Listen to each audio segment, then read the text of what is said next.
Dear Tita L, good evening po. Pakitawag na lang po akong Tom.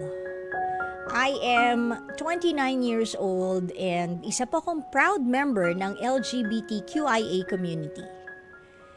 Galing po ako sa almost 2-year relationship sa kapwa kong bi. Biologically speaking, lalaki po siya, nakatulad ko. And we met through a common friend from the circle din ng LGBT. Pero nakipaghiwalay ako sa kanya 8 months ago due to personal reason. At yun din po ang dahilan kung bakit ako sa inyo sumulat ngayon. Nagkagusto kasi ako sa isang babae. Kapatid siya ng kaibigan ko sa trabaho at mas bata ng 3 years sa akin.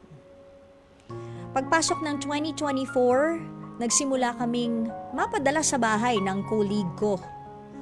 Malapit lang sa office and fortunately spacious yung lugar nila.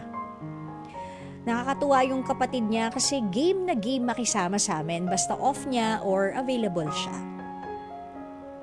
Napalapit ako personally sa kanya dahil marami kaming common interests and not so common din naman. So parang we learn new things from one another. Kaya sobrang interesting kapag nakikita kami sa kanila. By the time I was looking forward to chatting with her na, kinausap ko na po noon ang jowa ko.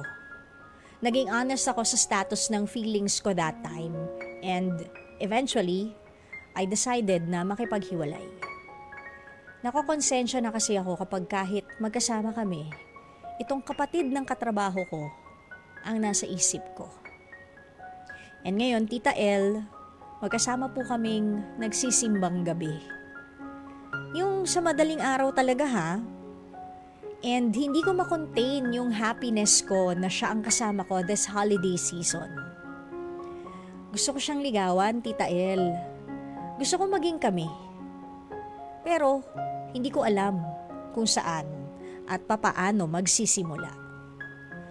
Umpisa pa lang kasi kaming magkakilala. Na-share na niya na hindi siya open makipagrelasyon sa guy na may bisexual orientation or anyone under the LGBTQIA umbrella. Hindi naman ako na-offend doon kasi naintindihan ko kung bakit.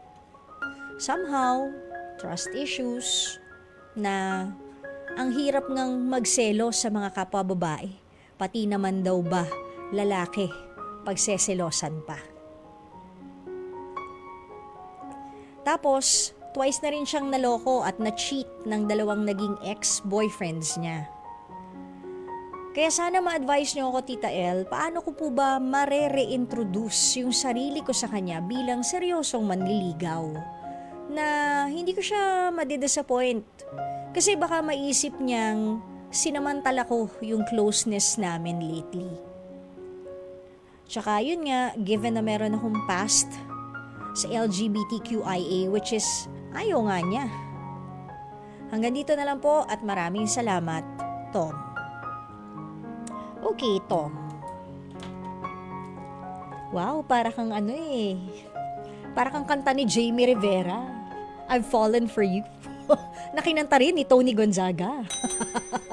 Diba? What is this feeling I just can't explain? Suddenly, it's just Ayan, kaya ko nalang kumanta. Grabe mo, chorus ka na agad. Doon pala tayo sa start. Doon pala tayo sa, what is this I'm feeling? Doon pa lang. Doon pa lang naman sa una. Na-intro pa lang tayo eh. Alam mo, Tom, bakit hindi yan ang isulat mo kaya yan? Pagkatapos ipabasa mo sa kanya, kasi yan na yun eh.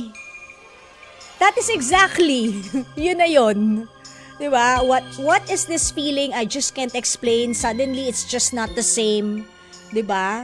Anyways, Tom, yun na yun eh. Ikaw na ikaw yan, oh. Diba? Sarap ma-in love.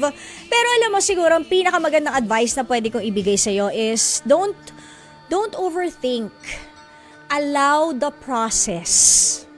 Just allow the process of you guys getting to know each other much better pa. And eventually, it would all fall into place. Di mo? It would all fall into place. Place. It would all fall into place. Huwag mong i-force. Kasi, if you like each other, dun din naman yan tutungo. Ano ba naman yun? Parehas na kayong nasa tamang edad. And wala naman sigurong masama, 'di ba? Kung magkainlaban kayong dalawa. Doon sa question mo regarding your kasarian, alam mo kapag ang isang tao in love, wala na yan. Kay bay ka, kay bading ka, kay kyomboy ka, wala na yan. Kasi sabi nga 'di ba ni Joey Mead, love wins. Yun na yun. Eh kung accept ka, o di okay. It doesn't matter. So, don't overthink. Okay?